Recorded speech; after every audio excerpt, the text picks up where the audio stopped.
నమస్కారం. నా పేరు Nyayapathi Praneeth. Happy new year. ఈ మాట అందరూ జనవరి 1వ తారీఖున చెప్పుకుంటారు, కానీ ఇది తెలుగువారి కొత్త సంవత్సరం కాదు. తెలుగువారి కొత్త సంవత్సరం ఉగాది. ఉగాది నుంచి తెలుగువారికి కొత్త సంవత్సరం ప్రారంభం అవుతుంది. ఉగాది వసంతకాలంలో మార్చ్ లేదా ఏప్రిల్ నెలలో వస్తుంది. ఉగాది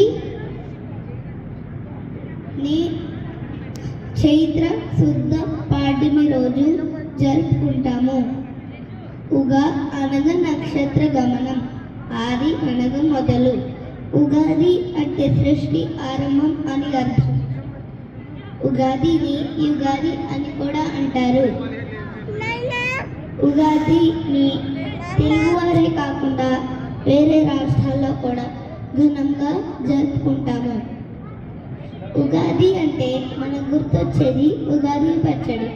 ఉగాది పచ్చడిని 6 రుచులతో కలిపి చేసుకుంటాము.